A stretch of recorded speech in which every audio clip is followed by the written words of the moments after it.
이미 이분은 아까 얘기했던 그 흉성이라는 프레임에 갇혀서 더 개선된 소리를 찾는 그 감각 자체가 무뎌져 있었어요. 제가 오늘 하고 싶은 얘기는 이런 발성 용어들이 가창자에게 미치는 영향에 대한 얘기예요.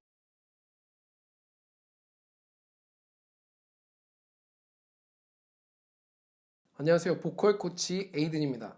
여러분 혹시 흉성, 부성, 성대, 상합, 하합, 연국의, 경국의, 흉강, 비강, 믹스 보이스, 파사지오 이런 게 뭔지 잘 알고 계신가요? 발성에 관해서 관심이 많은 분들이나 아니면 프로로 준비하고 계시는 분들은 대충 알고 계시겠죠. 이런 분들 중에 웬만한 보컬 트레이너보다 더 잘 알고 계시는 분도 계시더라고요. 그런데 이런 단어들이 여러분한테 어떤 도움을 주고 있나요? 정말 그것들로 인해서 좋은 발성 하고 계신가요? 제가 오늘 하고 싶은 얘기는 이런 발성 용어들이 가창자에게 미치는 영향에 대한 얘기예요.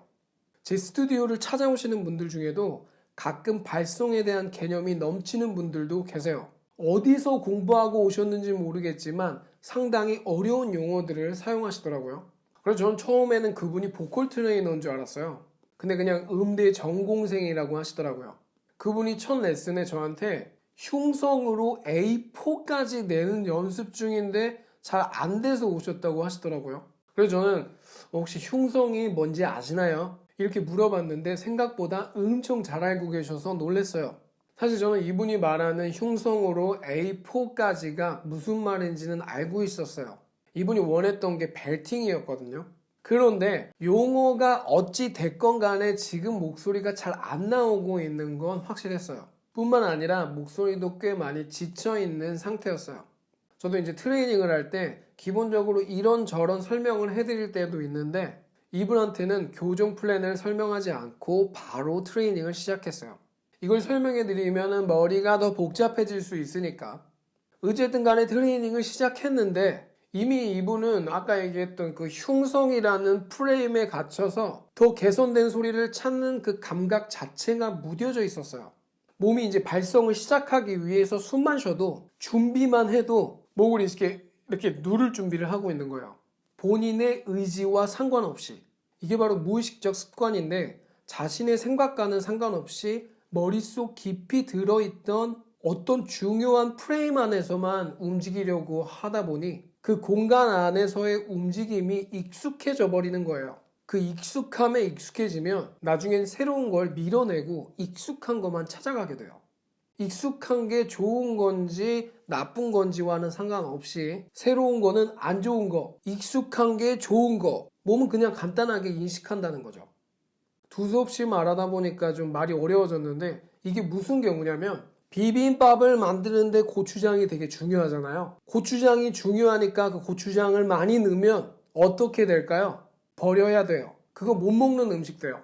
고추장의 양만큼 밥의 양도 중요하고 나물의 양도 중요하고 심지어는 그릇의 크기도 중요해요. 얘네들이 다 싱싱한 상태로 적당히 있어야 정말 건강하고 맛있는 비빔밥이 된다는 얘기예요.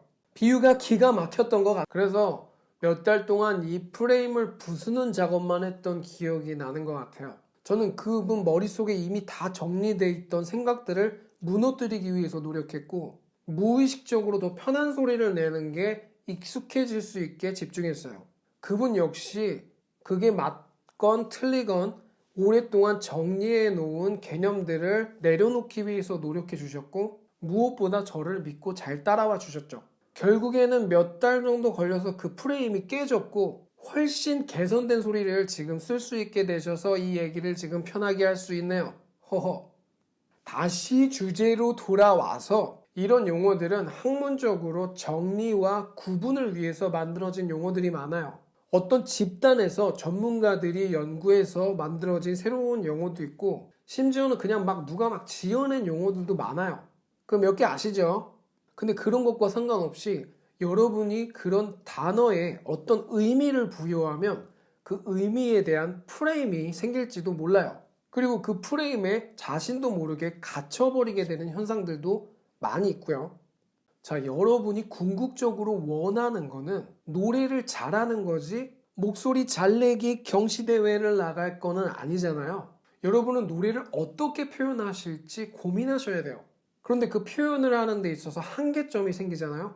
그러면 여러분의 담당 보컬 트레이너분한테 여러분의 목소리를 맡기세요. 여러분은 그 어떻게 표현할지에 대한 고민만 해도 이미 넘쳐요. 그런데 발성에 대한 고민이 너무 많이 개입을 하게 되면 본질적으로 노래가 해야 되는 그 목적성을 잃어버릴지도 몰라요. 여러분이 그 불편해하는 그 부분을 여러분의 보컬 트레이너분들이 교정해 주실 거예요. 만약 시간이 좀 필요한 훈련이라면 거기에 대한 솔루션을 분명히 말씀해 주실 거고요. 그쵸? 가끔 보면은 보컬 트레이닝을 분명히 받고 계신데 본인이 그런 고민들을 노래해야 되는 고민, 발성적인 고민을 혼자 다 하시는 분들이 있어요. 그럼 보컬 트레이닝을 왜 받으시나요? 여러분이 우려하는 것보다 여러분의 트레이너분들은 여러분보다 훨씬 더 전문적으로 여러분을 케어해 주실 수 있어요. 저는 보컬 트레이너 선생님이 이런 용어를 설명해 주셨는데요. 가끔 이해를 위해서 보컬 트레이너 분들이 설명을 해 주시기도 해요. 저도 필요에 따라서 기본적인 설명을 할 때가 있어요. 가끔 TMI가 있을 때도 있고요. 그리고 그 다음에는 직접 소리를 낼 수 있는 훈련만 해요. 머리가 아니라 몸으로 그걸 이해할 수 있게. 자, 마지막으로 발성 훈련이라는 거는 분명히 여러분이 노래를 할 때 조금 더 편하게 컨트롤할 수 있게 도와줄 수 있는 중요한 훈련이에요. 근데 머릿속에 발성이라는 단어의 프레임에 갇히게 되면 여러분은 표현을 하는 예술가가 아니라 어떤 기준을 만드는 학자가 될지도 몰라요. 노래는 수학이 아니라 예술이잖아요. 많이 듣고 느끼고 고민하셔서 듣는 사람들에게 감동을 줄 수 있는 싱어가 됩시다.